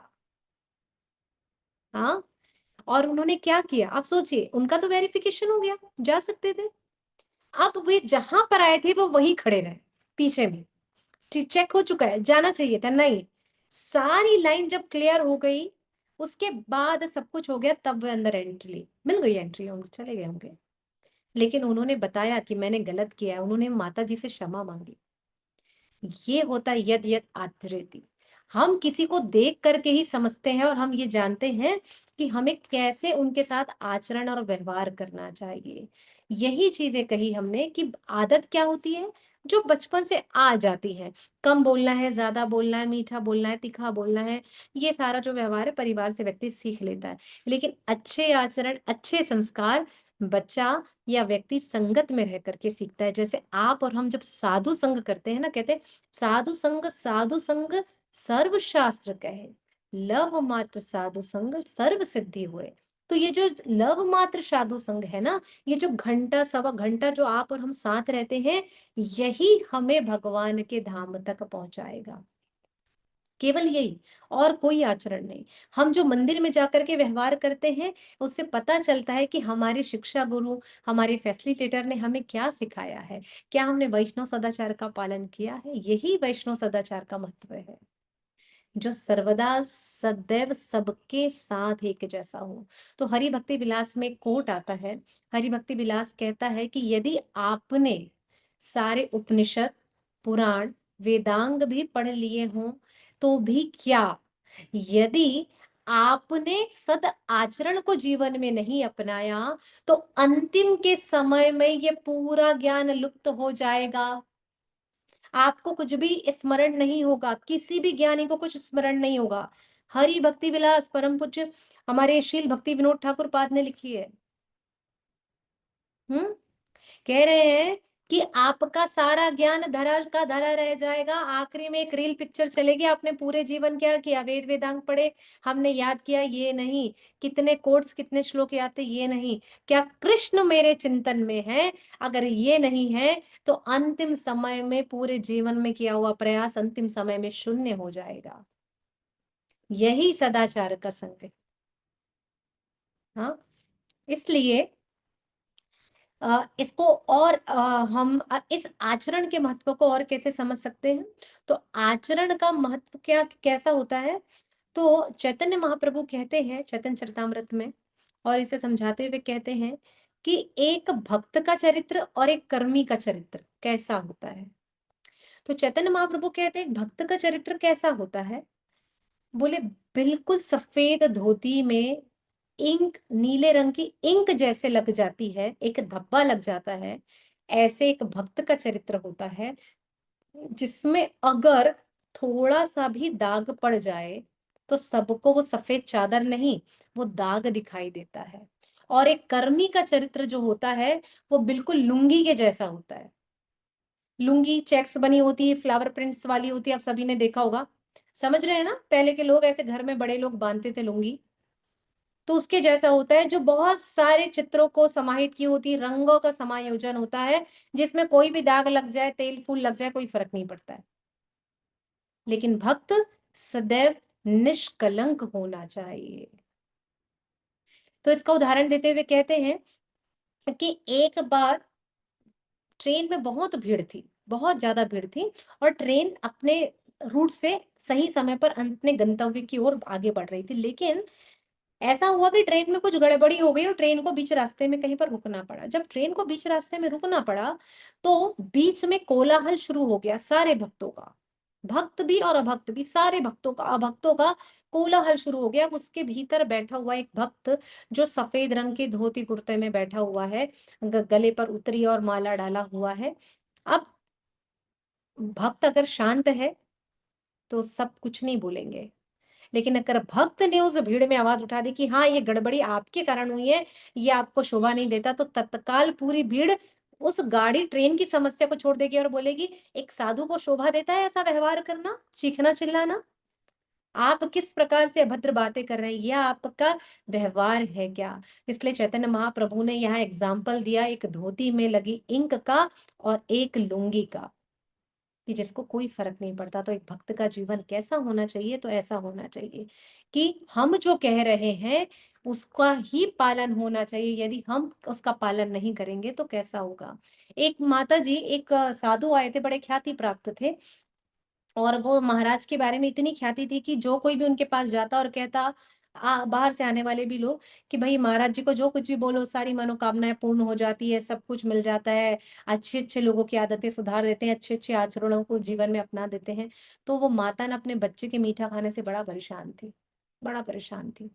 तो माता जी उस बच्चे को, अपने बेटे को पकड़ी और लेकर के गई। बोले स्वामी जी आपको बारंबार प्रणाम है। तो बोले आपका प्रणाम स्वीकार है जी, बताइए माता जी हम आपकी क्या सेवा कर सकते हैं। बोले मेरा बेटा इतना गुड़ खाता है, इतना गुड़ खाता है, हम बहुत परेशान है। अभी गुरु क्या करते स्वामी जी? स्वामी जी सर में हाथ रख लिए। बोले अरे, बोले एक काम करिए आप 15 दिन के बाद आइएगा। 15 दिन के बाद बुलाए। तो बोले हाँ 15 दिन के बाद जब आए तो बोले हाँ अब बताइए आपकी समस्या क्या। बोले फिर से मैं बता रही हूँ, मेरा बेटा ना बहुत गुड़ खाता है, खूब मीठा खाता है। हाँ, तो बच्चे को बोलते हैं कि बेटा मीठा नहीं खाना है, मीठा खाने से पेट खराब हो जाता है, दांत खराब हो जाते हैं, तो मीठा नहीं खाना है। बच्चा उनकी बात मान लेता है। तो बोलती है स्वामी जी जब इतनी सी बात कहनी थी तो 15 दिन बाद पहले 15 दिन पहले ही कह देते, अभी क्यों कह रहे हैं आप यही बात को? तो बोलते मैं इसके लिए कह रहा हूँ कि 15 दिन पहले तक तो मैं खुद गुड़ खाता था और खुद इतना मीठा खाता था, तो कि बच्चे को कैसे मना करूं? तो पहले मैं सुधरूंगा तब तो बालक को सुधारूंगा। तो बोले पहले मैंने मीठा खाना छोड़ा, इसलिए आपको कहा कि आप 15 दिन के बाद आइए। फिर मैंने बालक से कहा कि अब तुम भी मीठा मत खाओ। तो हमको क्या करना है? आचरण में सुधार करना है। अब ये है वैष्णवता का महत्व, यही है वैष्णव सदाचार कि ज्ञान देने से पहले ज्ञान को लेना अति आवश्यक है। ज्ञान देने से पहले ज्ञान का लेना आवश्यक है। परम पूज्य भक्ति चारू स्वामी महाराज सारे शिष्यों को कहते थे, जितने भी शिष्य उन्होंने बताए, जितने भी उनके साथ में रहे, सबको कहते थे कि हमें प्रतिदिन भगवत गीता पढ़नी चाहिए, प्रतिदिन भगवत गीता पढ़नी चाहिए। तो सब सोचते थे कि अरे गुरु महाराज तो कह देते हैं, ठीक है कह देते हैं पढ़ना चाहिए। और अब श्रील प्रभुपाद ने कहा भैया प्रतिदिन रात्रि में 8 बजे भगवत गीता की क्लास होनी चाहिए, ना हो तो दिन में एक बार एक भगवत गीता का श्लोक पढ़ना चाहिए, पढ़ना ही चाहिए। तो शिष्यों को कभी कभी ऐसा लग जाता है ना कि शायद गुरु नहीं करते होंगे, तो गुरु महाराज ने इतना सुंदर इंस्ट्रक्शन दिया, सबको बताया कि मैं रात्रि में इस समय भगवत गीता पढ़ता हूँ, आप सब भी पढ़िए आइए। जब देखा कि हमारे गुरु इतने चीजों को लेकर, प्रभुपाद की बातों को इतने प्रतिबद्ध हैं, तब भक्तों ने अपने जीवन में इस चीज को उतारा और अपनाया। तो आप सभी भी देखेंगे कि जो भक्त अपने गुरु के द्वारा दिए हुए सिद्धांतों को, नियमों को पालन करता है, केवल वही उत्कृष्ट स्थान को पाता है, केवल वही पाएगा और दूसरा कोई नहीं पाएगा। अगर ये कहा गया है कि रोज एक बार एक श्लोक पढ़ लो, तो भाई पढ़ो, ना समझ आए तो भी पढ़ो, पर पढ़ो। शास्त्र अध्ययन अति आवश्यक है, अति आवश्यक। आपकी भौतिक जगत की डिग्रियां इन शास्त्रों को समझने के लिए, ना कि शास्त्रों का उद्धार करने के लिए। केवल आप समझ सके इस फॉर्मूले से ये नहीं, इस फॉर्मूले से ये होगा, केवल इतना ही। इसलिए भौतिक जगत की डिग्रियां, आपके कागज पत्र की जरूरत है। अन्यथा गुरु के आदेश का पालन करिए, तो आपको जो इंस्ट्रक्शंस मिल रहे हैं, निर्देश मिल रहे हैं, यदि आप उनका पालन करेंगे तो अपने व्यक्तित्व का विकास कर पाएंगे। यहाँ पर एक चीज और हमें इस वैष्णव सदाचार के महत्व में देखने को मिलती है कि कैसे हम इस बात को समझ सकते हैं। तो श्रील प्रभुपाद कहते हैं कि हम कैसे इस बात को समझ सकते हैं। तो यहाँ बताते हैं कि कुछ चीजें जीवन में हमारे आती है डूज और डोंट को लेकर के, लेकिन हम डूज और डोंट को समझे, क्या करना चाहिए और क्या नहीं करना चाहिए से, उससे कहीं ज्यादा जरूरी है जीवन में 4 निर्देशों का पालन करना, जिसकी वजह से हमारे जीवन में वैष्णवता का महत्व बढ़े। तो कहे कि वो क्या 4 चीजें हैं। तो बताते हैं कि वैष्णव लोगों को 4 सिद्धांतों का पालन करना चाहिए, या ये कहें कि 4 ये नियम है जिसको फॉलो करना चाहिए। तो पहला है 4 रेगुलेटरी प्रिंसिपल्स, जिसको मानना चाहिए।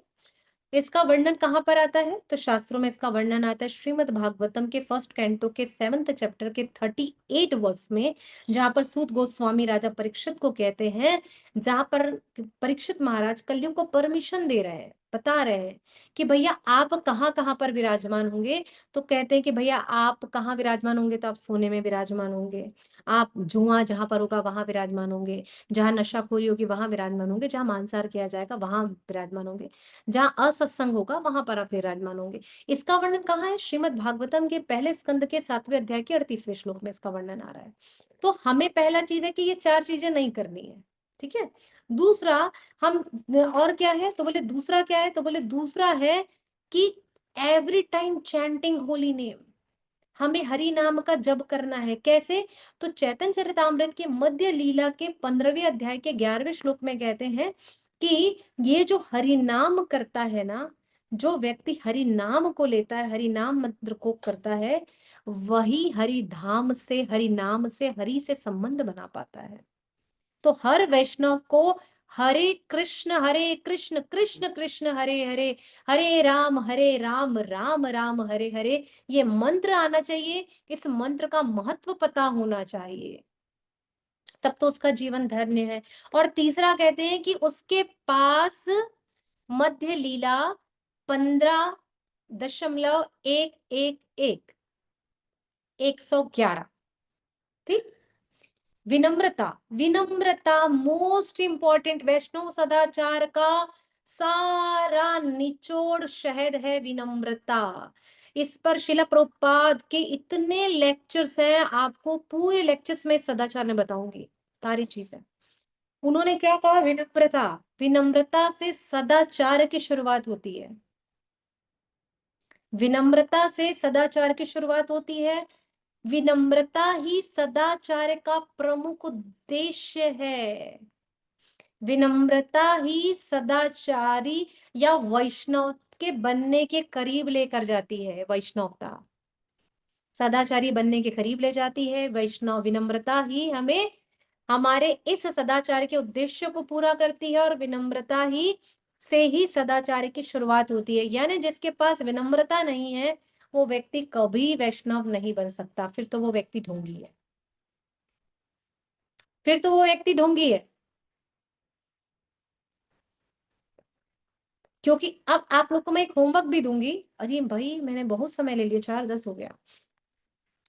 तो आप सबके लिए अब एक गृह कार्य है कि कल जब हम कक्षा में मिलेंगे तो आप सभी अपने आसपास में जिन भी वैष्णवों के संग में है, वैष्णव ना हो तो जिन भी गुरुजनों के संग में है, आपने उनसे क्या सीखा है अपने जीवन में, या उनकी किस बात ने आपके जीवन में प्रभाव डाला है, ये हर कोई एक लाइव एग्जाम्पल देगा, तो हम वैष्णव सदाचार को समझ पाएंगे। ठीक है, वैष्णवता को।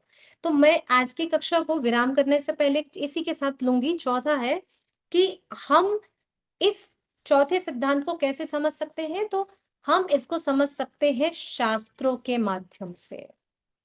वैष्णव सदाचार को कैसे समझ सकते हैं? तो शास्त्रों के माध्यम से, केवल और केवल। तो शास्त्रों में हमारे पास दो चीजें हैं। शास्त्र का हर उदाहरण हमारे लिए हमारे जीवन में सकारात्मक यानी पॉजिटिव, नकारात्मक यानी निगेटिव एग्जाम्पल भी सेट करता है। हर शास्त्र का हर कथा प्रसंग। तो अब आप लोग मुझे बताएंगे ऐसे भक्त शास्त्रों से ना, जिनका समाज पर नकारात्मक प्रभाव पड़ा है, और आप मुझे शास्त्र के ऐसे उदाहरण बताएंगे जिनका सकारात्मक उदाहरण प्रभाव पड़ा है। ऐसे उदाहरण बताएंगे। चलिए एक दो उदाहरण के साथ में फिर हम इस कक्षा को विराम करेंगे।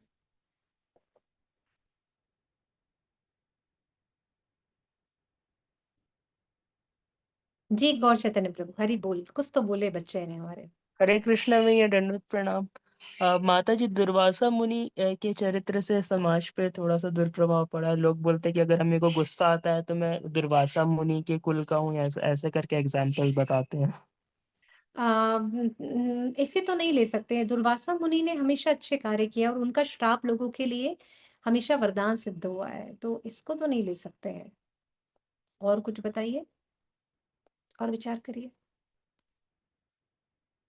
यस रासमी में एक मिनट। यस माता जी माता जी, जैसे जैसे हम शास्त्रों का अध्ययन करते हैं और जैसे जैसे वैष्णव का संग करते हैं, तो हमारे अंदर वो प्यूरिफिकेशन आता है, और हम सदाचार के मतलब वैष्णव के प्रति जो हमें बिहेव करना चाहिए, उसके प्रति हम आगे बढ़ते हैं। शास्त्रों का अध्ययन करना इज मोस्ट इम्पोर्टेंट माता जी, क्योंकि शास्त्र जो है हमें ज्ञान मिलती है, और जो ज्ञान है उसे अपने जीवन में अगर हम ढालते हैं तो वो हमारी विज्ञान होती है। तो ज्ञान लेके हमें अपना जीवन में ढालना बहुत जरूरी है। ऐसा नहीं कि आपने पढ़ाया, आज पढ़ाया, कल भूल गए और फिर यही 1 घंटा हमने सुना, बस यहीं तक सीमित रख दिया, नहीं, ऐसा नहीं करना है। आपने जो बताया है उसे अपने जीवन में ढालना चाहिए। हमें एवरीडे मॉर्निंग का क्लास, आफ्टरनून का क्लास जो है उसे अटेंड करना चाहिए, ताकि हम अपने लाइफ को ग्रो अप कर सकते हैं। थैंक यू माता जी। हरे कृष्ण। हरे कृष्ण। जय जय। यस। हरे कृष्ण जी। हरे कृष्ण माता जी। हरे भगवान श्री विष्णु का एक प्रसंग है, जब भृगु ऋषि जो है, कौन श्रेष्ठ है कौन सही में भगवान है, जब वो टेस्ट के लिए निकलते हैं तो ब्रह्मा जी के लिए, फिर शिव जी के लिए, सबके लिए निकलते हैं। लेकिन जब भगवान श्री विष्णु को छाती पर वो मार कर और उनका टेस्ट लेना चाहते, तो भगवान इस वक्त मतलब बहुत ज्यादा विनम्र होके बोलते हैं कि कहीं आपके पैर को तो चोट नहीं लगी, आपके कोमल पैरों को चोट तो नहीं लगी। तो भगवान का ये विनम्रता हमें सिखाता है कि मतलब सामने वाला किस तरह का भी व्यवहार करे, लेकिन हमें मतलब उस तरह का व्यवहार हमें नहीं करना है। हमें मतलब उनको, उनके साथ अच्छा ही व्यवहार करके उनको बताना है। बिल्कुल एक अच्छा एग्जाम्पल है।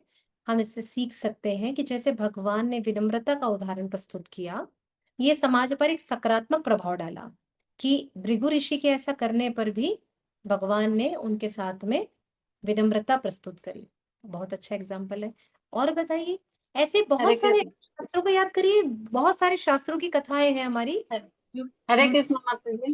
माता जी, क्षमा पे है, जैसे मतलब भगवान ने थी को उसको शिशुपाल को, नहीं शिशुपाल को नहीं, वो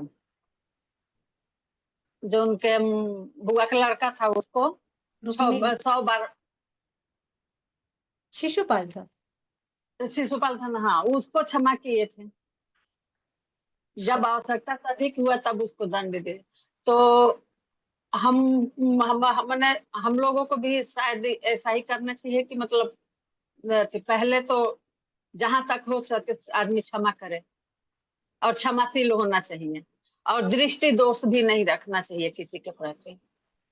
ये बहुत अच्छी बात है कि दृष्टि दोष नहीं रखना चाहिए। बहुत अच्छा। मुझे लगता है आप लोग ना मेरा प्रश्न नहीं समझे।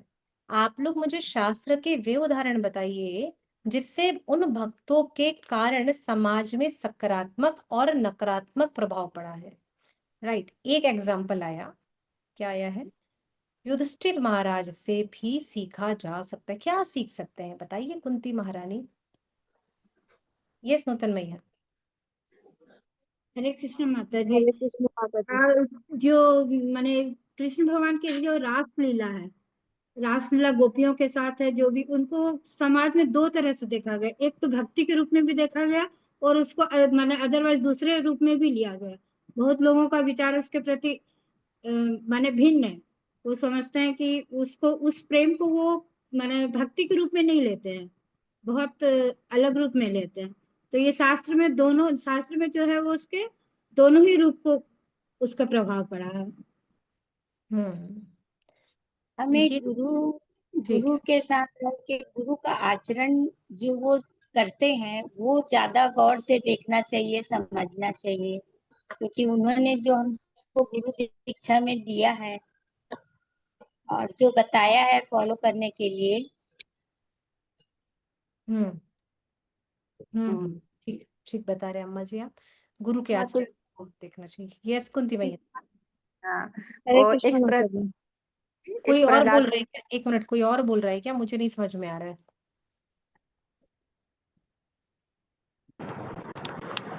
यस कुंती माता जी बोलिए। जी हरे कृष्णा माता जी। माता जी, जब हमें युधिष्ठिर महाराज और उनके चारों भाई मतलब अर्जुन, नकुल, सहदेव, गदाधारी, भीम और स्वयं युधिष्ठिर महाराज की जीवन शैली को जब हम देखते हैं तो हम देखते हैं बचपन से लेकर के अंतिम समय तक उन्होंने बहुत सारी यातनाएं झेली हैं। उनके स्वयं भाइयों ने उनको बहुत सारी यातनाएं दी हैं। कोई राक्षस हो या मायावी लोग हो, उन्होंने भी उनको बहुत सारी यातनाएं दी है, लेकिन उन्होंने सबको क्षमा करते हुए किसी न किसी को किसी प्रकार की सीख दी है कि हमको इनको क्षमा करके आगे बढ़ते जाना चाहिए। उनको उनका कर्म की फल की सजा भगवान देंगे, हमको हमारा कर्म करना चाहिए। इससे हमको ये सीख मिलती है कि हमको हमारा कर्म आगे करते रहना चाहिए, हमको क्षमा याचना देनी चाहिए और हमको ये सोचना चाहिए कि आगे जो है वो भगवान देख लेंगे, क्योंकि कृष्ण हमारे साथ हैं। हमको टेंशन लेने की जरूरत नहीं है, हमको बस हमारा कर्म करना चाहिए। स्पेशली युधिष्ठिर महाराज जो है, जो क्षमा के अभी आपने बताया है कि उनसे हमको क्षमा कैसी दी जाती है वो सीखना चाहिए। तो इस बेसिस पर आपके क्वेश्चन के अनुसार शायद ये मेरा आंसर हो सकता है। हाँ बिल्कुल, हम युधिष्ठिर महाराज के पूरे जीवन से सीख सकते हैं कि एग्जाम्पल हो कैसे सकता है। धर्म के अनुसार चल करके, धर्मानुशील होकर के हम कैसे समाज के सामने एक आदर्श स्थापित कर सकते हैं। बिल्कुल, बहुत क्योंकि सही। जब भीम को भी जहरीली खीर खिलाई थी मामा शकुनी ने, तो भी वो उनको बहुत ज्यादा क्रोध आया था, लेकिन युधिष्ठिर महाराज ने ही उनको समझाया था कि नहीं, ये हमारे मामा हैं, हमको इनको दंड नहीं देना चाहिए, इनको हमको छोड़ देना चाहिए, जो है वो कृष्ण देख लेंगे, उनके कर्म की फल की सजा उनको कृष्ण देंगे। और ऐसे ही बहुत सारी उनकी जीवन शैली है, चारों पांचों भाइयों में, साथ में पांचाली के साथ में भी जो भी हुआ, चाहे वो एक अनाज का दाने वाला किस्सा हो एग्जाम्पल। या जो भी हम उनकी जीवन शैली में देखें, सारी चीजें हमें इन ये महाभारत में जो चारों पांचों जो भाई बहन जो है सामने में आते हैं, उससे हमको यही सीख मिलती है कि हमको सब चीज कृष्ण के ऊपर छोड़ देना चाहिए। बहुत अच्छा, आगे और बहुत अच्छा एग्जाम्पल में धर्मराज युधिष्ठिर जो पॉजिटिव है। यस गौर चैतन्य प्रभु बोलिए। हरे कृष्णा में माता जी स्क्रिप्चर से ना रावण का एग्जाम्पल आता है, जिसने ना अपनी छोटी बहन के कहने पे है ना तुरंत डायरेक्ट उसका एक्शन लिया था, उसका कॉन्सिक्वेंस नहीं देखा था और तुरंत जाकर आक्रमण कर दिया था। तो समाज में ऐसा बोला जाता है कि भाई मिले तो रावण की तरह मिले, जो अपनी बहन के कहने पे तुरंत जाके सीता का हरण कर ले। ये ऐसा बैड एग्जाम्पल सेट किया है रावण ने समाज में। एग्जाम्पल, यस, इसको हम सकारात्मक दृष्टिकोण में रख सकते हैं और इसी का ही सकारात्मक पहलू दोनों आएगा। राम जी ने आदर्श स्थापित किया, मर्यादा पुरुषोत्तम कहलाए। राजा दशरथ जिन्होंने प्राण जाए पर वचन न जाए, और जिनके लिए उन्होंने अपने प्राण का त्याग कर दिया, रघुकुल रीत सदा चली आई। तो ये राम जी ने आदर्श स्थापित किया, इसे सकारात्मक। और आज भी अगर अपने परिवार पर या किसी के सर पे जो थोड़ा जय बजरंग बली वाला भूत रहता है, तो वो बोलता है कि प्राण जाए पर वचन ना जाए। भैया एक बार जो मैंने बोल दिया, फिर मैं तो अपने बाप की नहीं सुनता, सुननी पड़ेगी, नहीं तो बाप उठा के टांग तोड़ देगा। तो सुननी पड़ती है सबकी, है कि नहीं? तो हरे ये कृष्ण माता जी। हरे कृष्णा कमल भैया, यस यस।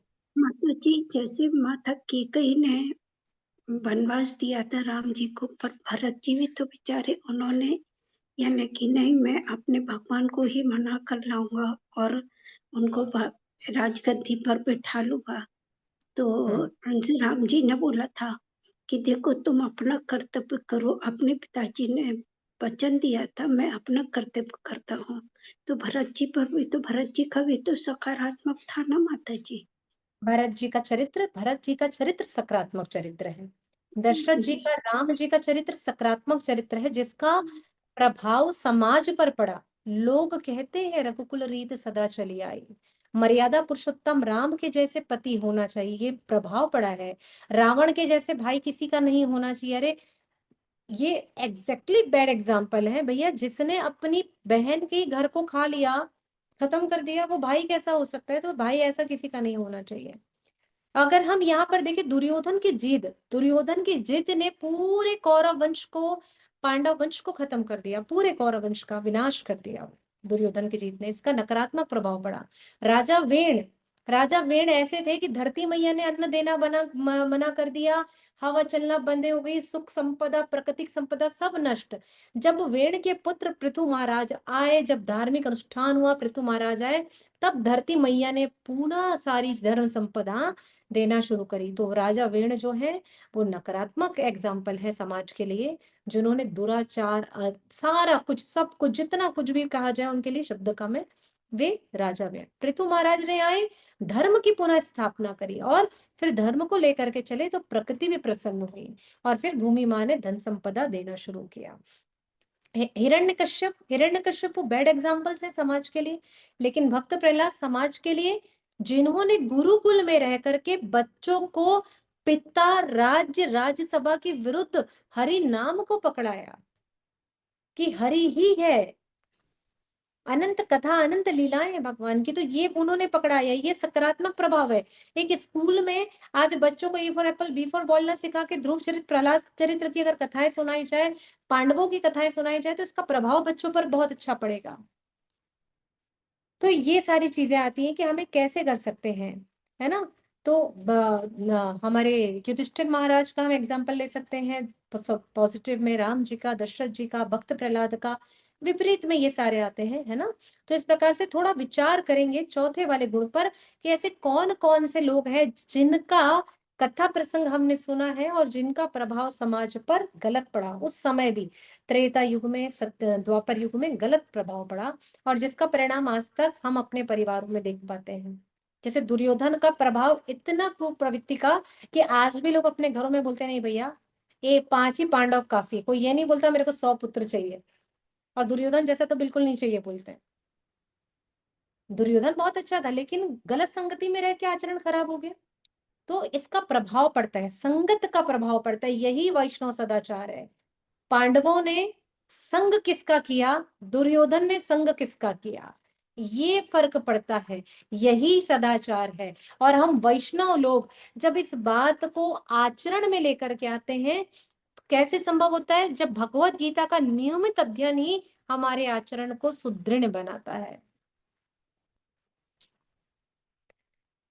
वैष्णव सदाचार ग्रंथ की जय, रूप गोस्वामी पाद, सनातन गोस्वामी पाद की जय, शिल प्रभुपाद की जय, परम पूज्य गुरुदेव महाराज की जय। ताई गौर प्रेमानंदे, हरि हरि बोल। आज की कक्षा को यही विराम देंगे। आप सभी ने मुझे बहुत सारा समय दिया।